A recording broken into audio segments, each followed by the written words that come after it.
민주 대한민국의 복귀를 선언하고 한반도 정책 등 우리 정부의 외교 비전을 제시하는 한편 인류의 평화와 번영을 이루어 나가기 위한 한국의 기여 방안에 대해서도 설명하실 예정입니다.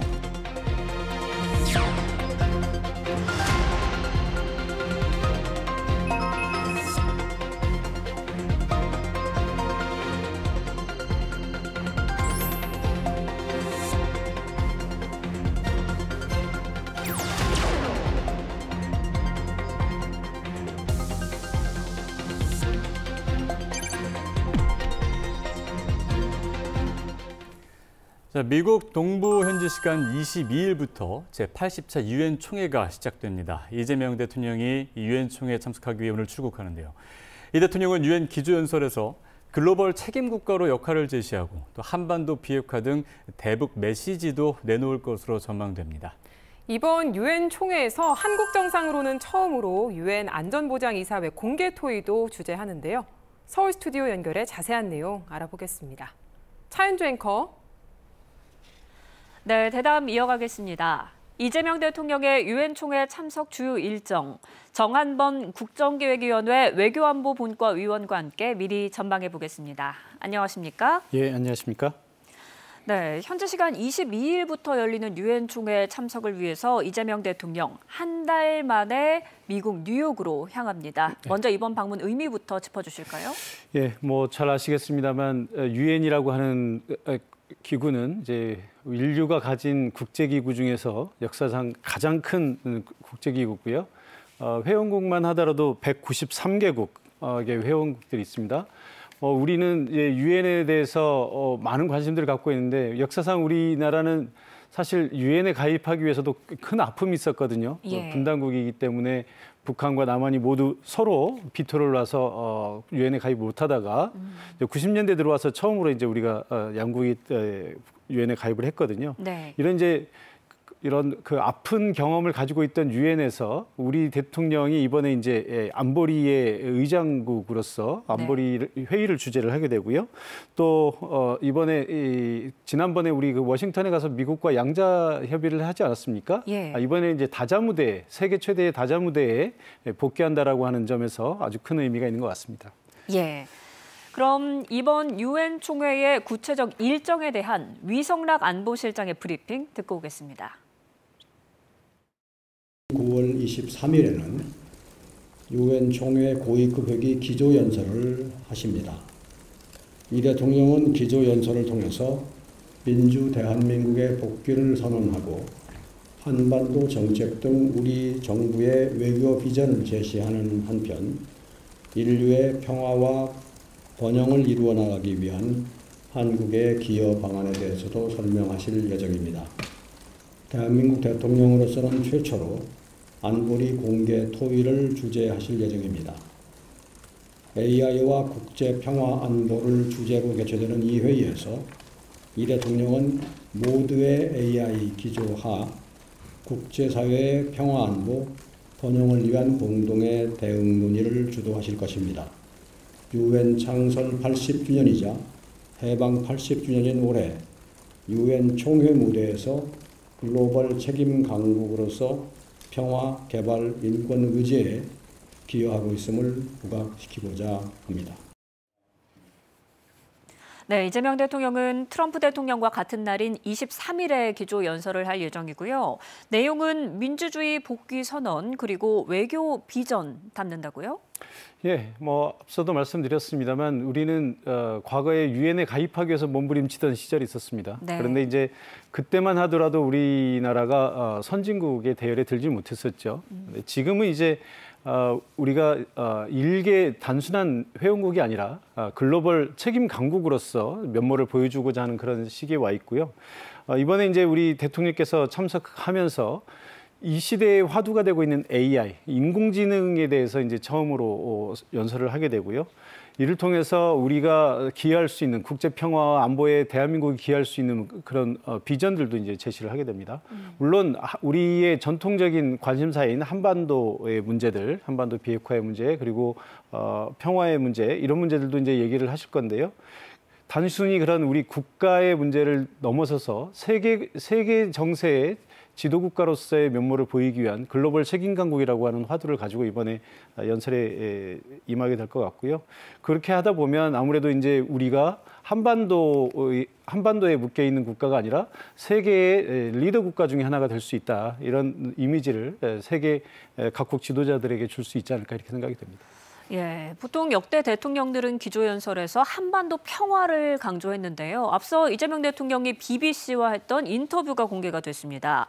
북한과 미국이 당분간 핵을 동결하는 데 합의하면 수용할 수 있다라는 메시지를 내놨는데 이런 내용이 이번 연설에도 담길까요?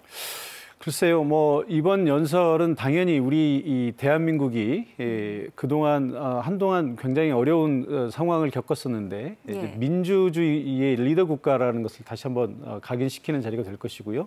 또 중요한 것은 우리 한국의 가장 큰 외교적인 관심사인 한반도의 비핵화 문제 그리고 평화의 문제를 얘기하지 않을 수 없을 것 같은데요. 한반도 평화와 비핵화의 문제를 얘기하다 보면 당연히 이제 북한 문제를 언급하지 않을 수 없고요. 예. 이제 북한과의 지금 관계는 지금 최근에 관계를 보면 90년대 이후로는 제일 안 좋은 관계라고 좀 볼 수 있거든요. 왜냐하면 북한이 이제 적대적 두 개 국가론을 내세우면서 우리 이 남한과의 관계를 이제 더 이상은 통일을 해야 되는 하나의 민족이 아니라 적대적으로 대립하고 있는 서로 다른 민족이다라고 아예 선언을 해버리고 통일의 대상이 아니다 이렇게 얘기를 해버린 상황이거든요. 우리가 대화를 주도적으로 끌어가기에는 조금 어려운 문제가 상황이 있는데 지난번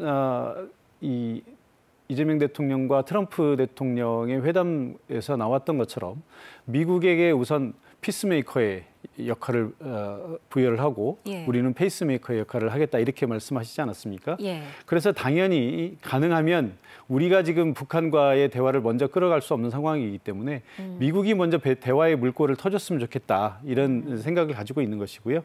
그래서 아마도 북한이 미국과 대화를 하게 되면 당장 모든 것을 다 내놓을 수는 없을 겁니다. 그러면 초기 조치로 할 수 있는 것이 어디까지인가를 생각하는 것이고 또 미국 입장에서도 북한과 대화를 했는데 아무것도 얻어가지 못한다면 트럼프 대통령 입장에서도 면이 서지 않는 것이거든요. 예. 그래서 트럼프 대통령 입장에서 최소한으로 얻어야 되는 것과 현재 북한이 최대치로 내놓을 수 있는 것의 교집합이 어디냐. 그렇다고 본다면 이 핵 동결 정도가 될 것이다. 이렇게 예상을 하는 것이고요. 그래서 트럼프 대통령과 김정은 위원장이 핵 동결에 대해서 합의를 한다면 우리는 그걸 받고 거기에서부터 이후에 한반도 평화에 대한 논의를 이어가겠다. 이런 의지의 표명이라고 보시면 될 것 같습니다. 어찌 보면 이재명 대통령이 실용적이고 현실적인 그런 면모가 드러나는 부분이 아닌가 싶고요. 어제 또 외국군이 없으면 자주국방이 불가능하냐. 이건 굴종적인 사고다. 이런 메시지를 남겼습니다. 이건 어떻게 보십니까?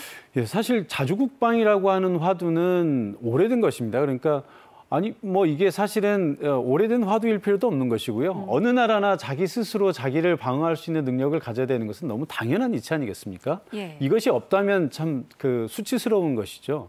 그런데 이제 우리가 워낙 이제 6.25를 겪고 그 이후에 미군이 들어와서 우리 이 6.25 전세를 이제 뒤집고 한미동맹에 기반해서 현재 우리가 이제 안보를 튼튼히 하고 있기 때문에 이제 자주국방이 일견 어떻게 보면 국내 정치화된 측면이 있어요.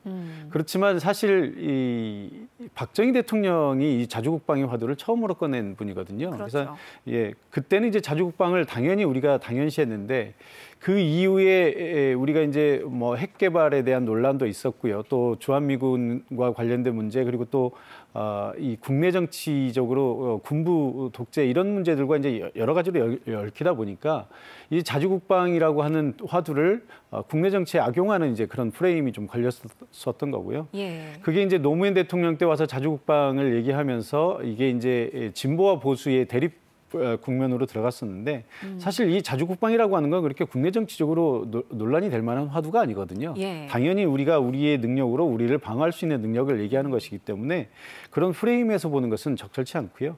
당연히 그렇다고 한다면 현재 우리의 국방력, 세계적으로 우리가 한 5위 정도 된다라고 하는 평가들이 많이 있는데 이런 우리의 국방력과 현재 우리 국방비가 1년에 나가는 국방비가 북한의 1년 총 GDP보다도 많습니다. 네. 총 GDP의 한 1.5배 정도 되는 이런 엄청난 강국이고요. 군사 강국이고요.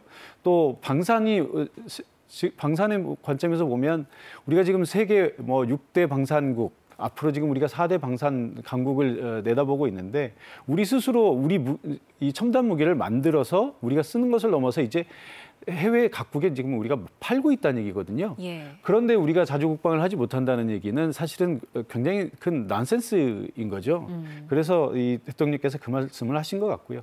특히 이제 우리가 앞으로 우리가 만드는 무기들뿐만 아니라 미국이나 선진국들이 만드는 아주 최첨단 무기들까지 이제 도입을 할 계획들을 가지고 있고, 이렇다면 세계 최고의 군사 강국 중에 하나인데 우리가 이러한 우리 스스로의 지위를 우리 스스로 폄훼하는 것은 그건 굴종적인 그런 사고의 결과물이다, 이런 말씀을 하신 것 같습니다. 네, 그러니까 장기적인 관점에서 그렇게 가는 것이 맞다라는 방향을 제시한 것이다. 그렇습니다. 네, 또 24일에 보면 대한민국 대통령으로서는 처음으로 유엔 안보리 의장 자격으로 공개 토의를 주재를 합니다. 어떤 논의가 이루어질까요? 네, 앞서 말씀드린 것처럼 이번 유엔 총회의 가장 큰 특징 중에 하나는 9월이 이제 우리나라가 안보리 회의의 의장국입니다. 그러니까 우리가 이제 유엔이라고 하는 기구를 잘 보시면 총 그 가입 회원 수는 193개국입니다. 그러니까 이 모든 나라들이 다 참여할 수 있는 것을 우리가 총회라고 부르고요. 예. 그래서 이 총회에서 우리 대통령께서 이번에 이제 연설을 하시게 되는 거고요. 그러나 실질적으로 이 유엔에서 가장 큰 영향력을 행사하는 기구는 안보리입니다. 그러니까 안전보장이사회가 유엔에서 가장 큰 영향력을 가지고요. 네. 안보리의 결정은 국제사회의 법적 구속력을 가집니다. 그래서 이 안보리가 우리가 유엔에서 가장 중요하게 생각하게 되는 기구인데요. 이 안보리의 의장국을 이제 돌아가면서 이 안보리 이사국들이 돌아가면서 하게 되는데, 그 중에 이번에 이제 우리 나라가 9월 한 달 동안 안보리 의장국으로 이제 수임을 하게 됩니다. 네. 그런데 이 의장국이 되면 여러 가지 방식으로 할 수 있습니다. 우리 대통령이 가서 할 수도 있는 거고요. 우리 장관이 가서 할 수도 있는 거고요. 아니면 또 이제 유엔 주재 대사가 할 수도 있고, 다양하게 할 수 있는데, 이번에 우리 대통령이 직접 방문하면서 안보리를 직접 주재를 해서 회의를 주재하게 되고요. 이 자리에서 아마도 앞서 말씀드린 것처럼 이 시대가 지금 AI, 인공지능의 시대로 넘어가고 있지 않습니까? 네. 세계 최고의 IT 강국 중에 하나인 대한민국의 수장으로서 이 AI가 미치는 국제 평화에 미치는 영향, 국제 안보에 미치는 영향, 이런 것들과 함께 세계 국제 평화를 위해서 AI를 어떻게 활용해야 될지에 대한 이런 세계적인 화두들, 시대적인 화두들을 아마도 우리 대통령께서 글로벌 다자 무대인 안보리에서 펼치게 되지 않을까, 이렇게 생각이 됩니다. 예. 또 일단 이번 유엔에서는 한미 정상회담은 예정되어 있지 않은데 주말 사이에 판이 더 커진 게 있습니다. 경주 에이펙 정상회의. 트럼프 대통령이 한 달 뒤 경주 에이펙에서 시진핑 주석과 만나겠다라고 발표를 했는데, 이렇게 한중 정상이 동시에 방한하는 건 13년 만이라고 합니다. 이렇게 되면 지금 올해 전 세계에서 가장 큰 외교 무대가 경주 에이펙이 되는 거죠? 그렇게 봐야 될 것 같습니다. 이제 앞서 유엔 총회라고 하는 것이 세계에서 가장 큰 외교 무대인 것은 맞습니다. 예. 그러나 193개국의 회원국이 있다고 해서 193개국의 회원국이 한꺼번에 이 수장들을 보내는 것은 아니거든요. 네. 국가 원수들이 다 같이 193개국이 모이는 일은 거의 없는 일이고요. 그러다 보니까 사실 의미 있는 국제 행사들이 이제 몇 개 되지 않는데, 네. 그 중에 하나가 이런 이제 에이펙이고요.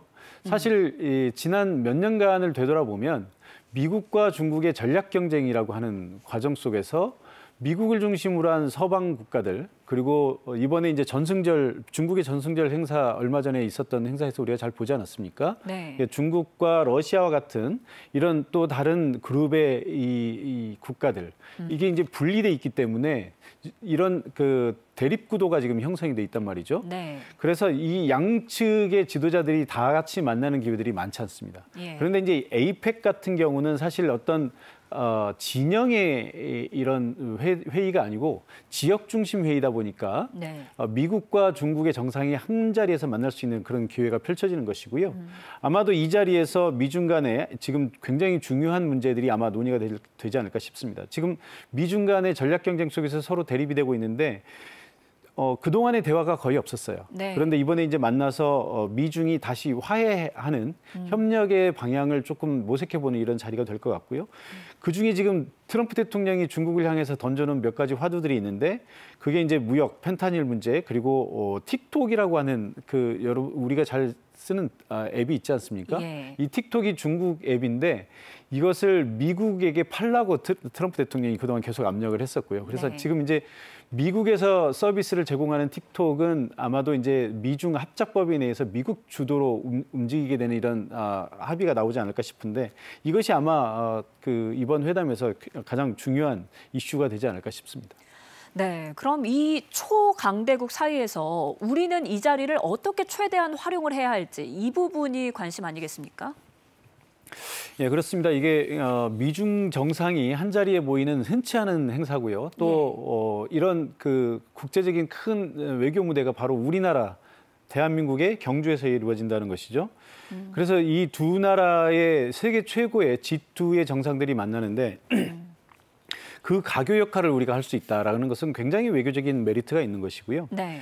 이 기회에 이제 우리도 한미 정상회담 그리고 한중 정상회담을 지금 계획하고 있는데 아마도 이 중간에서 우리가 미국과 중국 사이에서 양국의 이런 외교적인 아젠다들을 가교 역할을 해주는 역할도 해줄 수 있을 것 같고요. 예. 또 하나는 한반도에 와서 직접 미국과 중국의 정상들이 만나기 때문에 이 한반도 문제에 대해서도 어떤 일정 정도의 의제를 다루지 않을까 싶습니다. 네. 이 한반도 문제를 국제사회에서 공론화시키고 의제화하는 것이 사실 쉽지 않은 일입니다. 그런데 이 미중 정상이 이 한반도에서 만나기 때문에 한반도 문제를 여기서 논의하게 된다면 나름대로의 큰 성과나 진전이 있을 것 같고요. 그런 의미에서 이번 APEC 정상회의를 통해서 우리나라가 이 동아시아 중심의 어떤 무역과 평화를 위한 다자 외교의 주도권을 질 수 있는 기회가 되지 않을까 이런 기대를 해보겠습니다. 예. 그럼 결국 이재명 대통령과 트럼프 대통령의 두 번째 정상회담은 경주에서 열리게 될 가능성이 높은 거죠?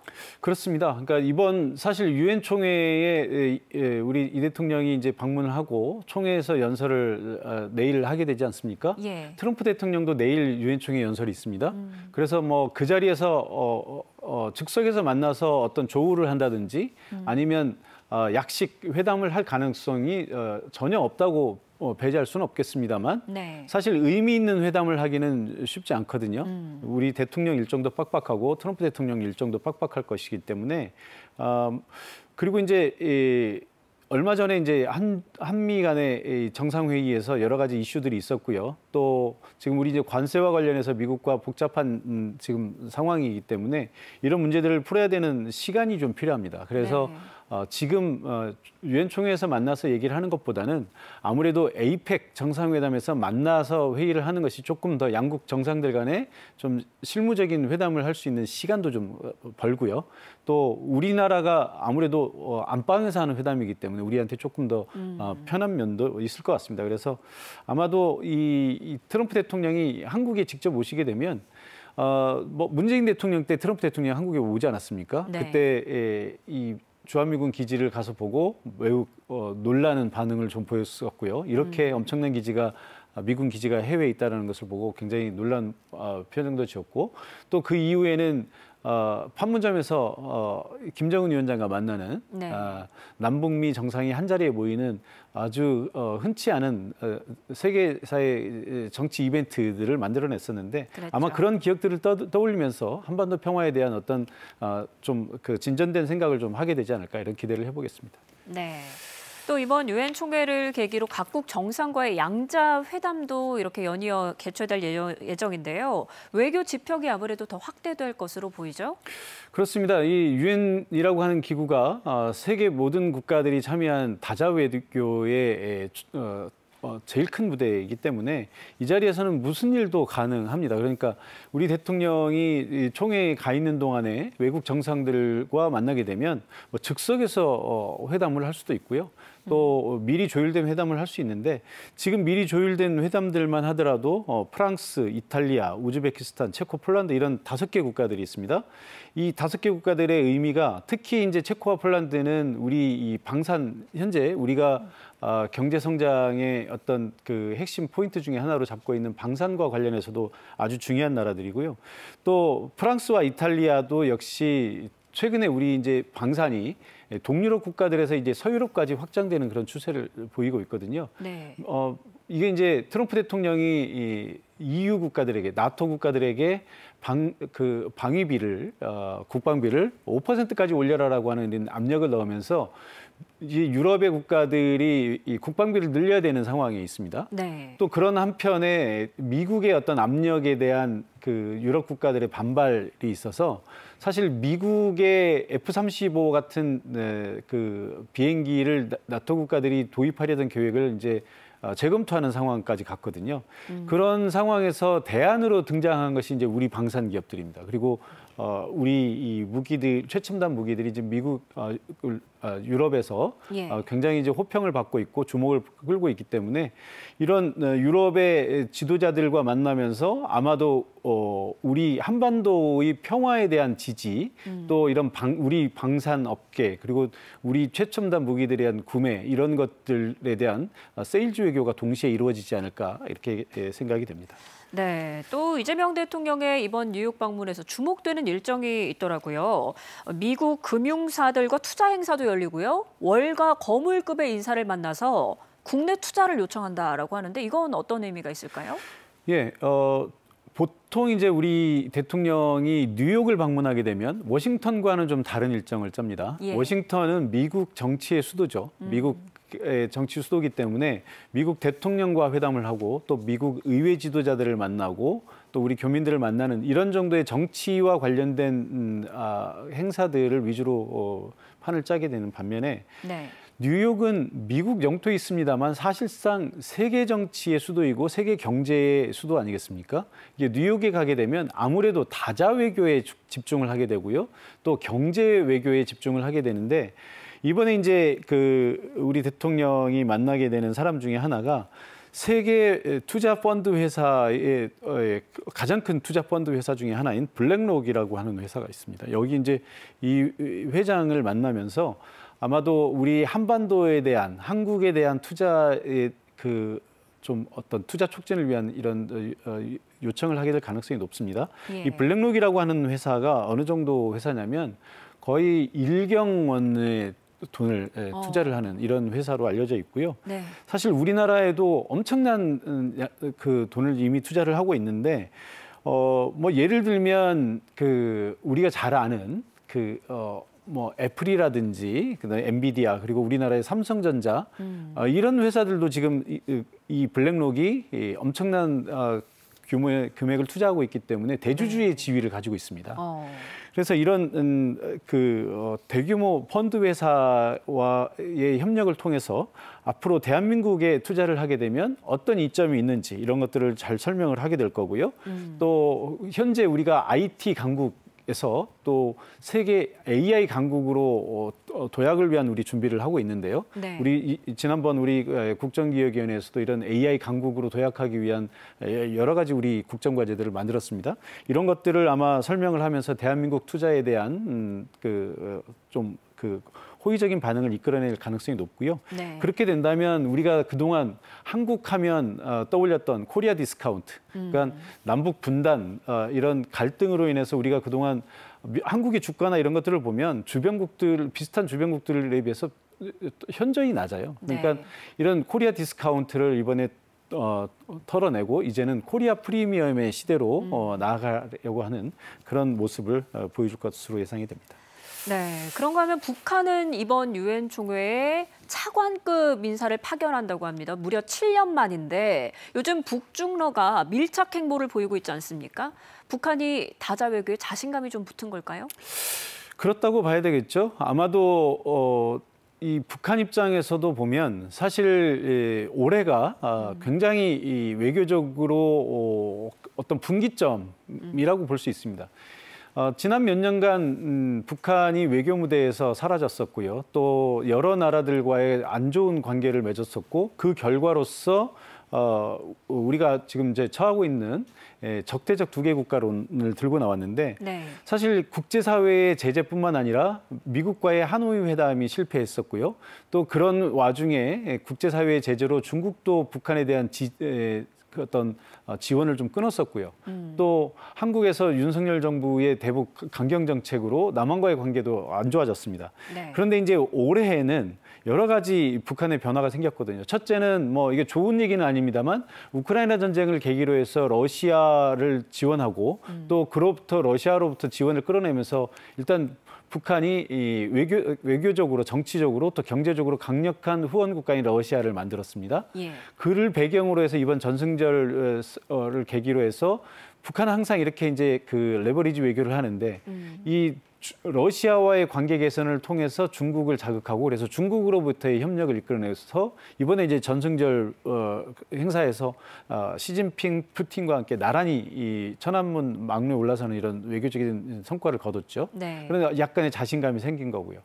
또 반대편으로 보면 미국의 대통령이 그동안 북한과의 대화에 소극적이었던 민주당 정부가 아니라 과거 일기 때 직접 회담을 했던 북한과 직접 회담을 했던 트럼프 대통령이 들어서면서 김정은 위원장과 개인적인 친분을 굉장히 강조하고 있지 않습니까? 예. 이런 점에서 미국과의 대화의 가능성을 좀 갖고 있는 거고요.